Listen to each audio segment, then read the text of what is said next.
Ahora sí hay frío.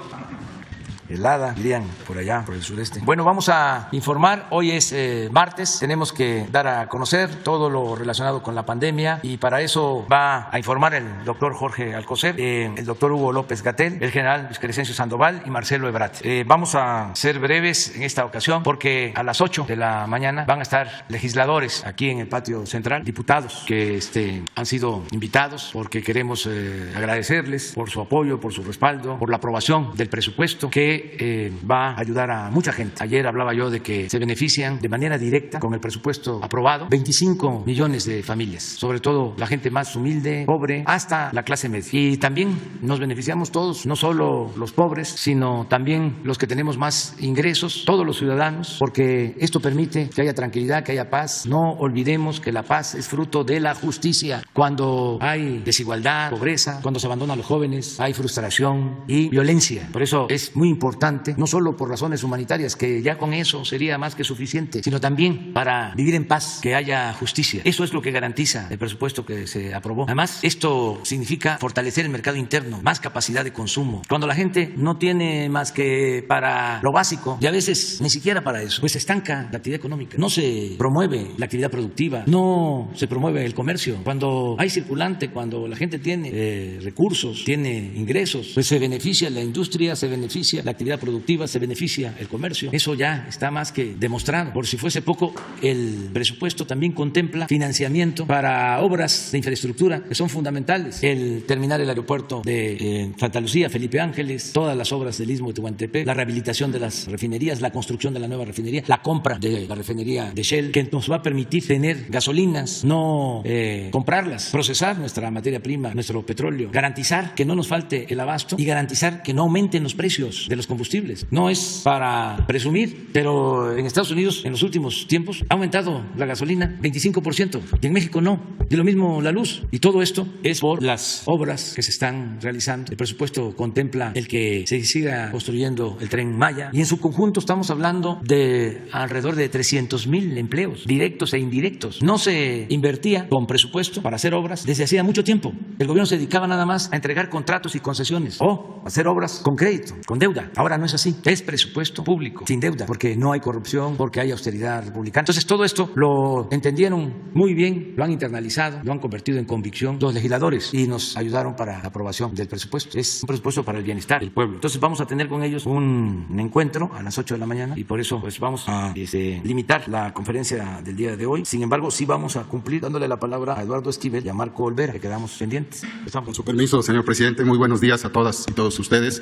Los saludo con el afecto de siempre. Como ustedes saben, seguimos con la actualización del tema de los medicamentos adquiridos por el sector salud para nuestra población y como pueden ver en esta tabla, de acuerdo a la demanda del sector salud, que consta de 1,840 claves, al día de ayer se han liberado 670,081,914 piezas a las 14 instituciones que se anotan en la tabla. En la siguiente lámina se presentan los 53,834,931 piezas entregadas en los almacenes estatales al 15 de noviembre y de las que han sido comprobadas por los estados solo el 61%. Seguimos revisando este punto de la distribución y desde luego hemos tomado algunos cambios por razones de tiempo. En la próxima semana o entrega, como ustedes dicen, les presentaré el reforzamiento de la logística que conduce directamente a la distribución de los medicamentos. Por otro lado, saben ustedes que COFEPRIS asegura la calidad, seguridad y eficacia de los medicamentos que se compran y en la tabla que está al último, por favor la siguiente, en abasto de oncológicos les informo que en estos días de 12 y 13 de noviembre se liberaron por COFEPRIS 94,822 piezas de los medicamentos dacarbazina, vimblastina, vincristina comprados en Corea y fluorouracilo proveniente de Cuba. Esto es lo que contribuye al camino de los medicamentos. Muchas gracias.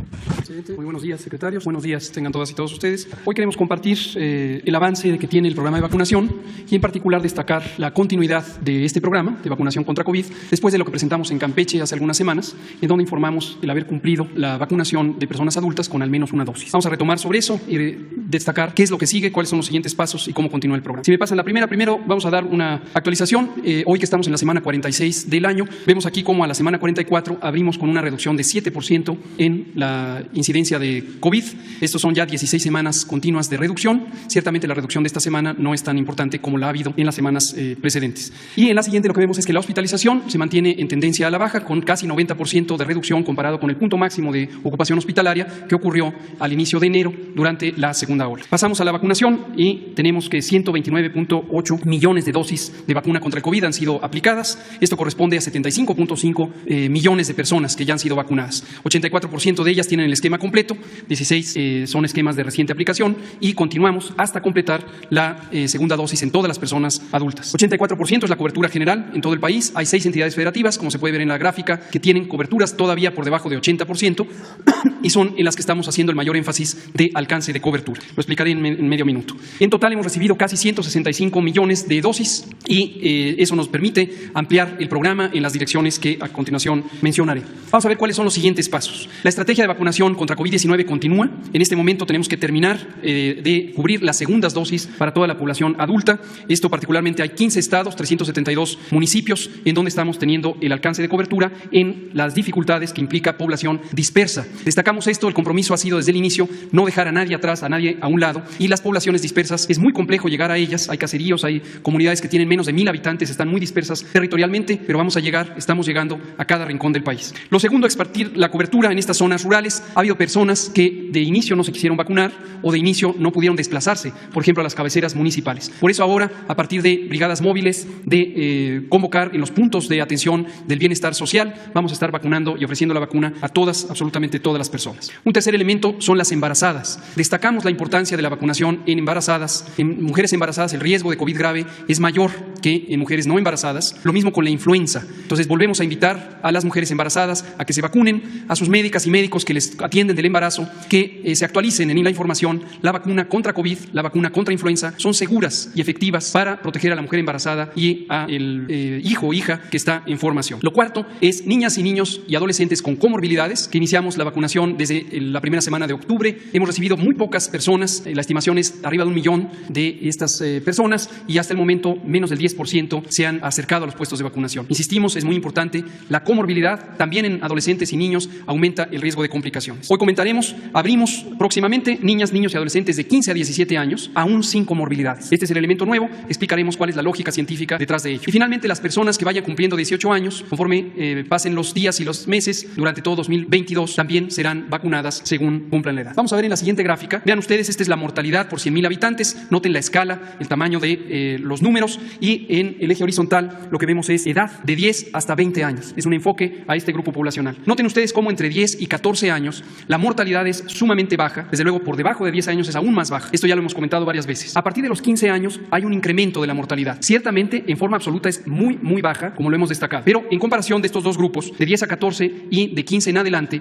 aumenta progresivamente la mortalidad conforme aumentan los años de vida, la mortalidad por COVID. Esto se debe a distintos cambios que hay en el sistema inmune de las personas a partir de esa edad y hace que empiecen a ser más susceptibles. Cuando se llega a los 18 años es aún más susceptible y desde luego en el extremo de la vida la mortalidad es bastante mayor. Como lo vemos en esta gráfica, en donde mostramos además la diferencia de tener comorbilidades, es decir, enfermedades crónicas agregadas, diabetes, hipertensión, obesidad, enfermedad pulmonar y otras, que aumenta significativamente el riesgo de mortalidad COVID comparado con personas de las mismas edades que no tuvieran estas enfermedades crónicas. En verde se ve sin comorbilidad, en el color dorado con comorbilidad. Y lo que vemos también es que en las distintas edades, en la gráfica se muestra por grupos, desde 12 años hasta 60 y más, aumenta en las personas de mayor edad la mortalidad. Y vean ustedes la gran diferencia de mortalidad que hay entre las personas adultas y las personas adolescentes y niñas. Por esa razón es que hemos enfocado el programa particularmente a personas adultas. Pero ya vamos incorporando cuando se entrecruzan los riesgos a las personas que tengan esta magnitud de riesgo. La siguiente, por favor. También para que la población tenga claridad, existe una preocupación totalmente genuina, totalmente válida de madres y padres de familia sobre el riesgo en sus pequeños. Aquí mostramos la estadística oficial del INEGI sobre la mortalidad en 2020, donde ya está incorporado la mortalidad COVID. En 2020 murieron desafortunadamente un poco menos de 9,500 personas de 15 a 19 años y de ellas solamente 249 murieron por COVID.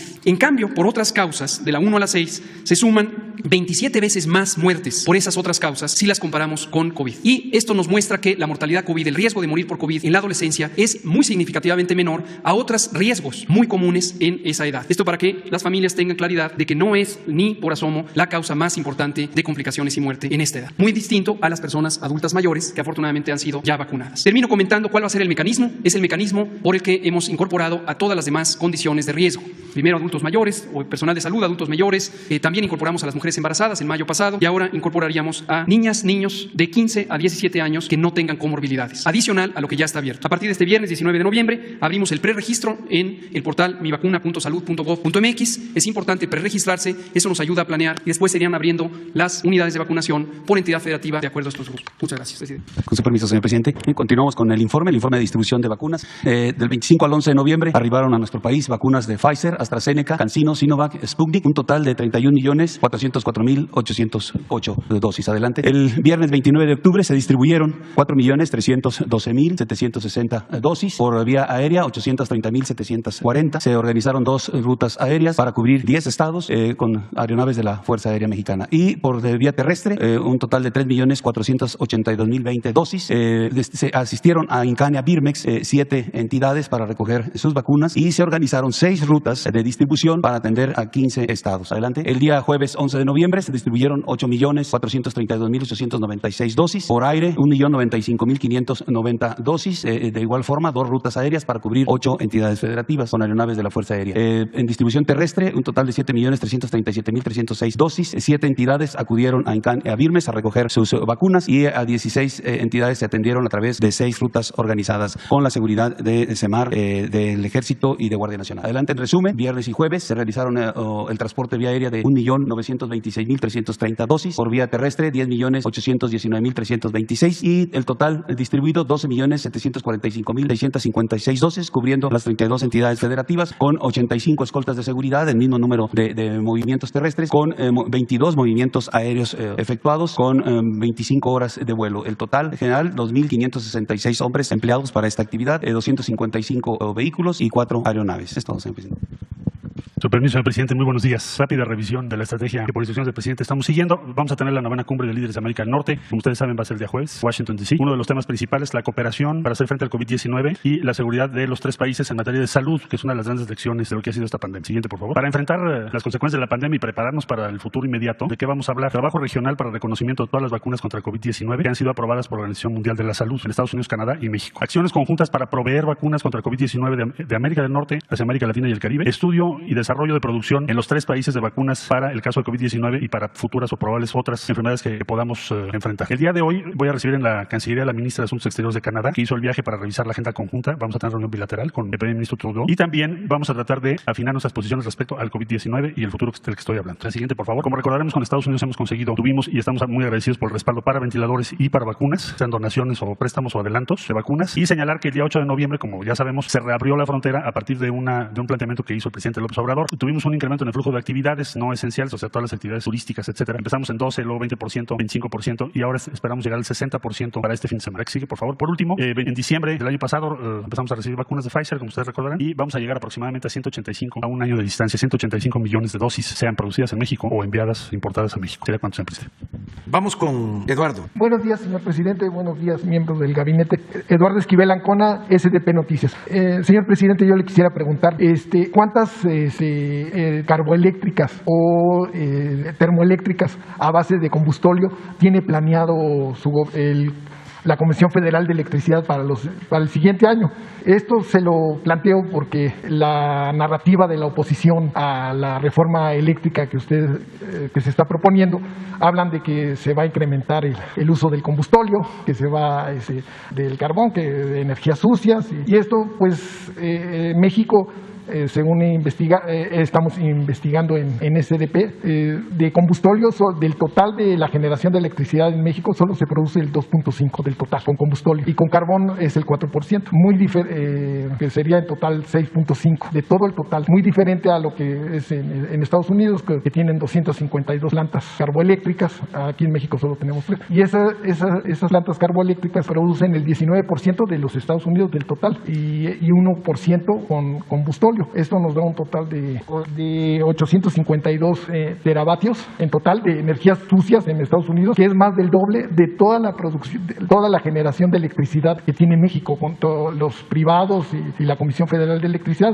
Entonces, ese es lo que yo quisiera saber, si hay una propuesta para más termoeléctricas que usen combustóleo o carboeléctricas para la generación de, si se tiene programado o no. Sí, hay ya información sobre esto.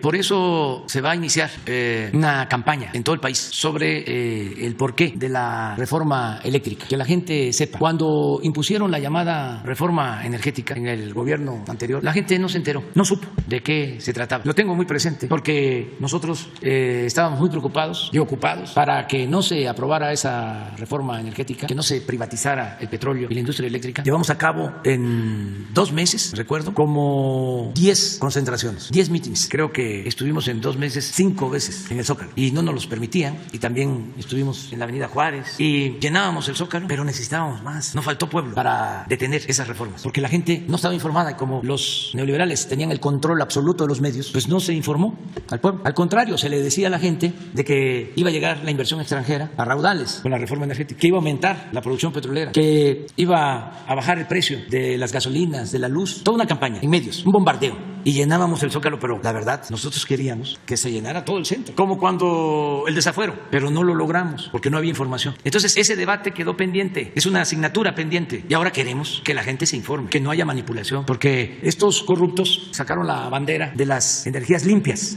para hacer negocios sucios, y eso lo vamos a aclarar. Ya en el caso del petróleo está demostrado, 110 contratos entregados de grandes áreas para la explotación de petróleo, en tierra y en aguas someras, y saben que de esos 110 solo están produciendo 2 de 110. Si fuese nuestra intención revocar esos contratos, esos convenios, esas concesiones, tendríamos elementos, porque engañaron de que iban a invertir, no invirtieron nada. ¿Qué hicieron entonces con las concesiones? Las metieron al mercado financiero para especular, y el que ganó una ronda, por ejemplo, cuñados de Carlos Salinas, que tenían una empresa, ganan esa empresa un contrato que les llaman de utilidad compartida. ¿Ustedes creen que se está explotando esa área, ese gran campo petrolero? No. Vendieron acciones a un fondo de inversión. ¿Cuánto se ganaron con eso? Pura especulación. Y así todos han vendido, o la mayoría, o especulan nada más. Decían que iban a extraer alrededor de 2 millones, íbamos a estar produciendo 3 millones de barriles diarios con la reforma energética. ¿Sabe cuánto aportan? 20,000 barriles diarios. Del total de producción, Pemex está extrayendo el 98% del crudo. Un engaño, una estafa, las llamadas rondas, o lo que significó la privatización del petróleo. ¿Por qué no cancelamos esos convenios? Porque no queremos dar elementos para que digan se está expropiando, no se están respetando los acuerdos, no se respeta el Estado de Derecho. No, ahí está, es como un testimonio a la corrupción. Lo mismo en el caso de la industria eléctrica. Creo que hay una gráfica de lo que él comentaba sobre cuánto se genera con carbón y con combustóleo en México con relación a otros países. Quien tiene la gráfica, y a lo mejor nos está escuchando, es Rocío Nale, y van a ver la diferencia. En efecto, nosotros nada más tenemos 6.5. la carbonífera de Coahuila. 2 en Coahuila y 1 en Guerrero. Sí, pero la de Guerrero es de combustóleo y es carbón. Pero las de carbón son las de Coahuila. Y está trabajando una planta solo. Está parada prácticamente todo el complejo. Nada que ver, como tú dices, con lo que producen con carbón de energía eléctrica en Estados Unidos, en Alemania, en cualquier otro país. Nosotros no tenemos ningún plan para construir plantas que produzcan energía ni con carbón ni con combustóleo. Es más, estamos ahora invirtiendo para procesar combustóleo y convertirlo en gasolinas. Para eso es la inversión de 60,000 millones de pesos en Tula, para darle continuidad a una obra que habían dejado inconclusa, una coquizadora. Y esto va a significar menos contaminación, menos uso de combustóleo, y lo que estamos planteando, el plan que se tiene son 3 tipos de plantas: un parque de energía solar en Puerto Peñasco, Sonora, la modernización hasta ahora, porque podemos ampliar, de 12 hidroeléctricas que se les van a cambiar turbinas y equipos, y esto va a significar generar más energía con la misma agua sin contaminar, y además es energía limpia y barata. En eso estamos invirtiendo. Y unas plantas termoeléctricas de gas. Ese es el plan que tenemos. De ciclo combinado, ¿no? De ciclo combinado, sobre todo para la península de Yucatán, una en Mérida y otra en Valladolid, para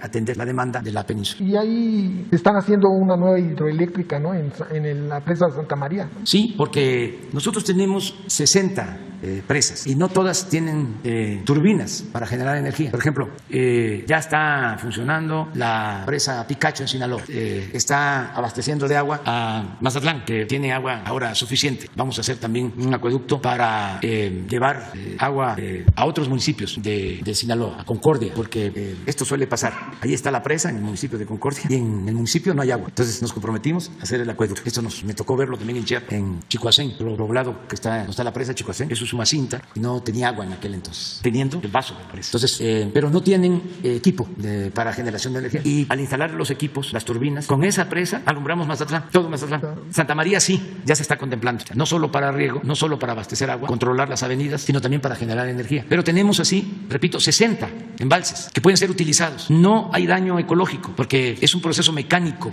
Te deja caer el agua, la fuerza del agua mueve turbinas, se genera la energía y sale el agua como entró, limpia. A la salida del agua de las presas hay pescado, hay pájaros. La opción mejor es esa, incluso mejor que las de ciclo combinado, porque dependen de gas y ahora hay incremento en el precio del gas. Por eso hay problemas en varios países, en Estados Unidos, porque ha aumentado el precio del gas. Si nosotros tenemos esa infraestructura que se construyó a lo largo de muchos años, grandes presas están subutilizadas porque tienen turbinas de hace 40, 50 años. Cambiando nada más el equipo, modernizándolas, tenemos más energía limpia y barata. Ese debe de ser el rumbo a seguir. Entonces, he estado insistiendo, porque primero era combustible para generar energía. Luego llegan las termoeléctricas y se van quedando en el abandono las hidroeléctricas, y los técnicos y servidores públicos de las anteriores administraciones se fueron por las termoeléctricas, por el gas. Yo recuerdo que se hizo un complejo y plantas de generación con gas en Manzanillo, al mismo tiempo que compraron gas que iban a trasladar del Perú. Se lo compraron a Repsol en los tiempos de Felipe Calderón, un contrato de $25,000 millones. Repsol pues no tiene gas, porque en España no hay gas, pero actuaron como intermediarios y fueron a comprarle el gas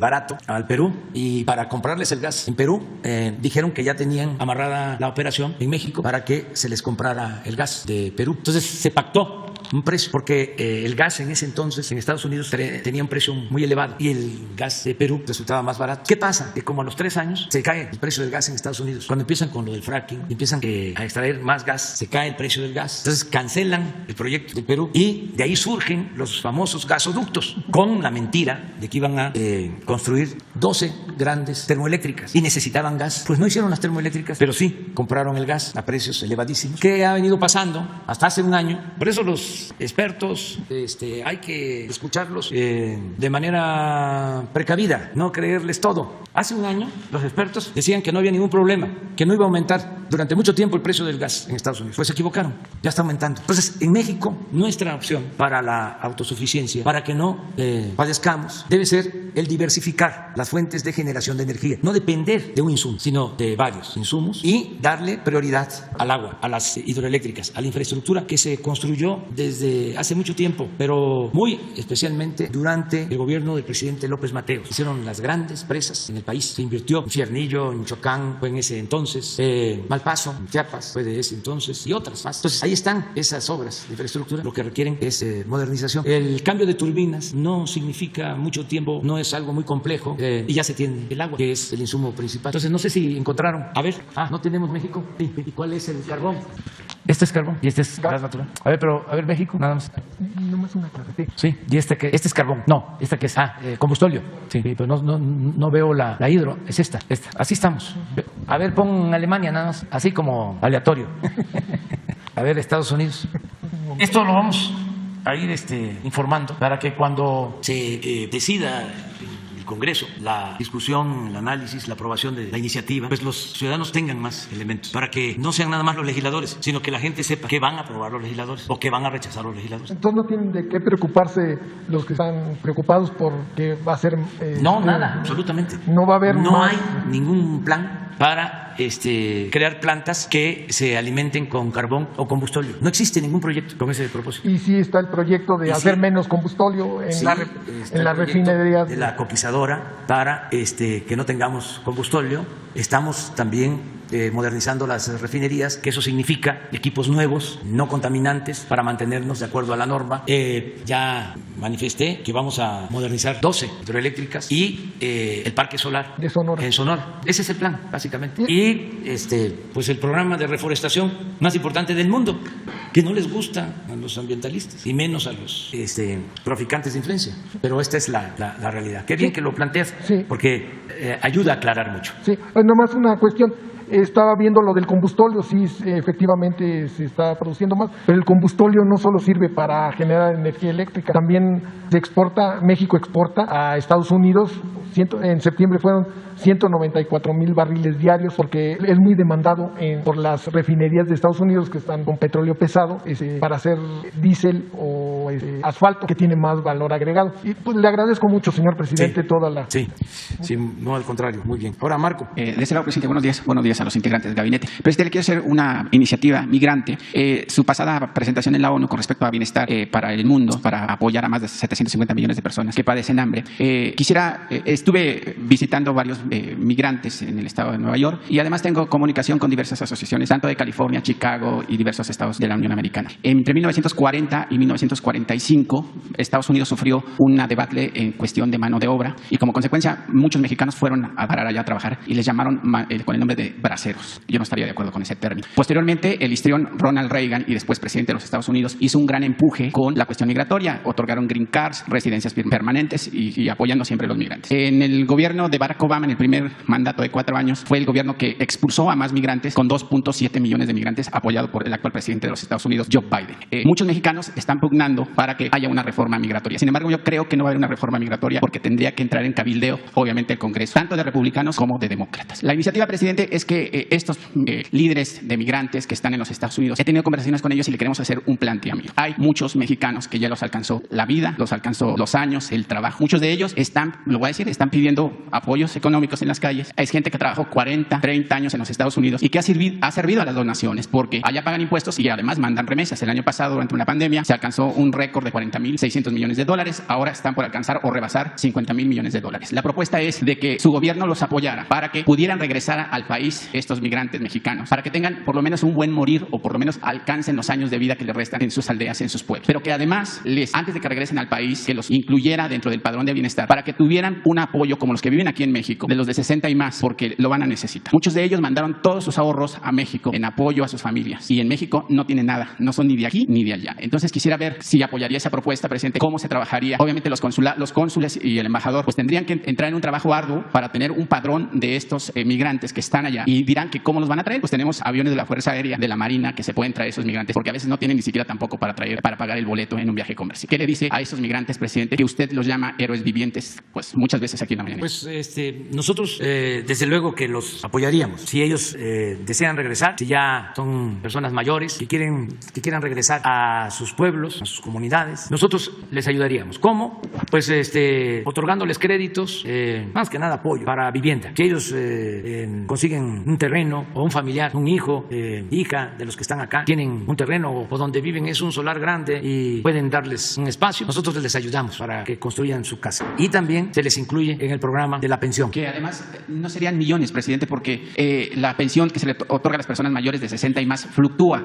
El año pasado, desgraciadamente, muchos perdieron la batalla contra el COVID, se redujo algunas personas inscritas en el padrón, otros ingresaron porque ya cumplieron con la edad, porque les beneficia para ese programa. Entonces, yo creo que el dinero de las arcas públicas del país sí alcanza, presidente, y yo soy partidario de que mejor se le entregue a la gente pobre que a las ratas de cuello blanco. Sí, eso se podría hacer y nos podemos comprometer a eso. La vivienda, su crédito de vivienda, que aunque parezca contradictorio, no es crédito, es un apoyo. Se da una cantidad determinada para mejoramiento, para ampliación y también para construcción de vivienda. Tenemos un programa para gente humilde, para gente pobre, que se ha ayudado a miles, millones de personas ya en vivienda. Entonces, eso se puede. Si tienen una parcelita y todavía hay fuerzas, y además saben del campo y les gusta, porque eso es vida, bien, pueden participar en el programa Sembrando Vida. Si un familiar les da 1 hectárea, 2 hectáreas, ya se inscriben y reciben su jornal mensual para sembrar. Y lo tercero es la pensión, que va a ir aumentando sí. Y ya para el 24 pues ya va a alcanzar para la comida, se va a tener garantizada la comida del adulto mayor, que eso me llena de satisfacción. Por eso tomamos la decisión de ir incrementando para que en el 24 se garantice mínimo la alimentación. Si es una pareja de adultos mayores, pues van a tener garantizada su comida. Pero ¿cómo le haríamos con los migrantes que están en Estados Unidos? ¿Cuál es el compromiso de usted para empadronarlos o qué instituciones por ejemplo, estarían comprometidas? Que quienes están ayudando allá se pongan de acuerdo en los consulados y que le voy a pedir al secretario de Bienestar que nos presente un plan. Correcto, sí. Para que se dé a conocer aquí y si allá se inscriben, de que quieren regresar, de que están en condiciones, los traemos, como tú lo dices, con los aviones de la Fuerza Aérea. La Fuerza Aérea. Se vienen a sus pueblos, con su gente, con su familia. Pero hay otra cosa que quiero también plantear, que lo hago aquí porque no lo puedo tratar tan abiertamente en Estados Unidos, por respeto a la soberanía de ese país. Yo creo que ningún presidente ha hecho un compromiso más profundo en beneficio de los migrantes que el presidente Biden. Él se comprometió 10 millones. a 11 millones, a regularizar la situación de 11 millones de migrantes. Nosotros vemos muy bien esa decisión y estamos conscientes, como tú lo acabas de plantear, que no depende solo del presidente. Solo opina. Depende del Congreso. Depende de que esta iniciativa sea apoyada, respaldada por el Congreso, por legisladores del Partido Republicano y del Partido Demócrata. Si el presidente Biden presenta la iniciativa para la regularización de los 11 millones de migrantes, nosotros vamos a estar atentos, pendientes, dándole seguimiento, tomando nota de la postura que asuman los legisladores de un partido y de otro. Ojalá y haya unidad. Pero si legisladores de un partido bloquean esta iniciativa, nosotros lo vamos a señalar en su momento, de manera respetuosa. Lo vamos a dar a conocer desde aquí, de que un partido, sus legisladores, no ayudaron. Algo que es justo, humanitario, porque hay millones de mexicanos que viven, trabajan desde hace años en Estados Unidos, que han aportado mucho al desarrollo, al engrandecimiento de esa nación. Entonces merecen ser tratados con justicia. No deben de olvidar los legisladores de Estados Unidos y deben de tenerlo muy presente nuestros hermanos migrantes, de que hay 38 millones de mexicanos en Estados Unidos. Nada más para que tengan una idea, la segunda comunidad hispana más numerosa es la de Puerto Rico y son 5 millones. Y la tercera, todo también nuestro respeto, es la comunidad cubana, 4 millones para 38. Abismo. Y resulta que, haciendo valer sus derechos, su libertad, los hermanos cubanos que viven en Estados Unidos tienen mucha influencia política. Estoy hablando de ciudadanos cubano-estadounidenses. Pues así hay millones de ciudadanos estadounidenses mexicanos que deben estar atentos y tener dos objetivos, solo dos: defender a los mexicanos y defender a México, actuando con respeto a las leyes de Estados Unidos, del país que les da albergue, que les da la oportunidad de salir adelante, y al país que también ayudan, contribuyen con su trabajo. Entonces, lo del asunto migratorio va a contar con nuestro apoyo, la iniciativa del presidente Biden. Y no es que en el Congreso no la aprobaron los legisladores de un partido. No va a quedar así, cuando menos lo vamos a decir aquí en la mañanera, ¿no? Claro. Presidente, si me permite rapidísimo, dos preguntas para sus funcionarios, secretario de Relaciones Exteriores y Hugo López-Gatell. Secretario Marcelo, en la reciente visita del presidente, 2.500 personas salieron a las calles enfrente del edificio de la ONU para apoyar al presidente. Ayer dijo que pues la ultraderecha y los conservadores les faltaron asesores porque decían que les habían pagado $100 por ir a apoyar al presidente, pero también le faltó agregar, presidente, que los 8 o 7 personas integrantes de Frena fueron los que agredieron verbalmente a los compañeros que apoyaron su presencia en la ONU. Y nuevamente, pues Televisa, TV Azteca, Univisión, Telemundo, pues no lo publicaron, no dijeron nada. Pero yo quisiera saber, canciller, además de los 47 países que ya se sumaron para la propuesta del presidente, ¿cuántos países más se han agregado? Y si usted ha entrado en un cabildeo con el resto del mundo para que esta iniciativa tenga un mayor eco a nivel mundial. Sí, con mucho gusto. Bueno, el discurso del presidente López Obrador motivó ese día un muy largo debate. Es decir, el número de países que se inscribieron fue el que acabas de mencionar ese mismo día, en cuanto conocieron el planteamiento, más allá de los que son miembros permanentes o no permanentes del Consejo de Seguridad. En síntesis, la instrucción que nos dio el presidente es presentar en la semana que inicia el día 22 de noviembre, o sea, la próxima semana, presentar ya el documento conceptual con los detalles correspondientes a todos los países representados en Naciones Unidas. En este momento tenemos interés ya de más de 100 países de participar o de formar parte o de aportar a este plan. Lo más relevante, la relevancia de hacer un planteamiento de esa naturaleza en el Consejo de Seguridad, cuando se lleva muchos años asumiéndose que la situación que el presidente planteó, así es, esa es la situación habitual, la normal, no se debería de discutir, ya lo sabemos. Entonces, un llamado ético de ese calado, de esa profundidad, por supuesto que generó un gran interés en muchos países, y vamos a presentar ese plan, y desde luego aquí estaremos informando a los países que vayan a participar o que decidan participar en respaldo a la iniciativa del presidente. Gracias. Y al doctor Hugo López-Gatell, viene en Europa, algunos países, algunos medios de comunicación ya están divulgando que Europa vive una cuarta ola de COVID-19. En México, muchos medios de comunicación ya están, digamos, como buitres, porque pareciera que les fascina de que a México le vaya mal y que muchas personas pierdan la batalla contra el COVID. Está también, por supuesto, el tema de la influenza. No sé si en México estamos preparados, si llega esa ola, con el tema de la vacunación, que obviamente ayuda mucho. Gracias, Marco, por la pregunta. En breve, sí, efectivamente. Efectivamente, la pandemia de COVID, como hemos comentado desde hace casi 2 años, desde que empezó, tiene fluctuaciones. A veces sube, a veces baja, las famosas olas, y esto ocurre de manera distinta en cada región del mundo, en cada continente, o en cada subcontinente, o incluso en cada país. Países que tienen mucha conexión de transporte de personas o intercambio de bienes pueden sincronizar sus epidemias por este flujo de personas, pero no necesariamente donde empieza a propagarse en un lugar se sigue como una ola todo el mundo en forma uniforme. Y eso se ve en la sincronía que hay en ese sentido. Respecto a México, siempre hemos dicho, mientras cualquier país del mundo tenga la epidemia, también México o también cualquier otro país que ya haya tenido un control parcial. Por eso es tan importante terminar de controlar la epidemia en todo el mundo, lo que nos lleva directamente a las vacunas. Por eso es tan importante vacunarse, hay que vacunarse. La vacunación ha demostrado ser, además de segura, muy efectiva, reduce la mortalidad, el riesgo de hospitalización, el riesgo de COVID grave en más de 85-89%. Es una reducción muy sustancial. Vacunándose se está más protegido. Es importante también alcanzar altas coberturas de vacunación, por eso es importante que en todos los países se logre, y eso nos lleva a la situación mundial. Es muy importante lograr la equidad en la distribución de vacunas. Hay regiones del mundo que tienen todavía rezagos impresionantes y no han tenido acceso a vacunas. Y eso nos va a llevar a ir teniendo mayor estabilidad en la epidemia de COVID. Es probable que durante todo 2022 sigan altas y bajas en distintas partes del mundo. Finalmente, en México, con la experiencia acumulada, la capacidad de reconversión hospitalaria, en todo momento tenemos esa posibilidad, reexpandir el número de camas COVID si es que fuera necesario en caso de que hubiera un resurgimiento. La pandemia se puede acompañar de otras enfermedades epidémicas como la influenza, particularmente en estos meses desde octubre hasta marzo, y por alguna razón que ha sido afortunada, en México, al igual que en todo el hemisferio norte, ni en la temporada 2020-2021, ni en la actual, hasta el momento, hemos visto que exista alta intensidad de la influenza. Nada garantiza que permanezca así, pero hasta el momento no hay prácticamente actividad de la influenza. De todos modos, llamamos a vacunarse contra la influenza. Esto lo empezamos el 3 de noviembre y estará presente la vacunación contra influenza. Llamamos a vacunarse a las personas en mayor riesgo, incluyendo las embarazadas. Gracias. Pues ya, porque nos están esperando los diputados, diputadas y diputados y ya tenemos que terminar.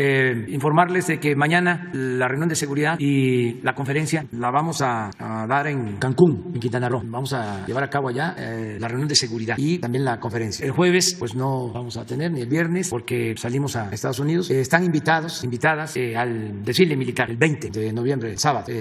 Va a ser un gran desfile para recordar la revolución, cómo se hizo la revolución, a caballo y en ferrocarril. Y van a escenificarse a caballo las fuerzas revolucionarias, los zapatistas, los villistas, los carrancistas. Nos va a recordar mucho lo que fue ese gran movimiento transformador que permitió el que se llevara en México un gobierno, se inaugurara la etapa de gobiernos con el propósito de hacer justicia social, porque eso no existía en el porfiriato. No se hablaba de justicia social, no existía eso. Entonces la justicia social empieza a mencionarse y a llevarse a la práctica, a convertirse en realidad después de la Revolución Mexicana. Puede parecer una cosa menor, pero es muy profunda, una gran transformación, beneficio del pueblo, de los campesinos, de los obreros, de la mayoría de los mexicanos. Entonces no olvidar eso, porque nuestra historia nos aporta mucho. Cuando no se conoce bien nuestra historia o no se le da su lugar, se buscan ejemplos del extranjero y se olvida la importancia que ha tenido nuestra historia patria. Además, imaginen en dónde hay dirigentes como Hidalgo, como Morelos, como Juárez, como Villa, como Zapata, como Madero, como el general Lázaro Cárdenas. Los hay en otros países, pero tantos como los héroes nuestros y tan extraordinarios. ¿Cuántos dirigentes nuestros dieron su vida por causas justas? Entonces es extraordinaria la historia de México, nuestro pasado glorioso. Entonces hay que estarlo exaltando, recordando, saber de dónde venimos para saber hacia dónde vamos. Entonces el sábado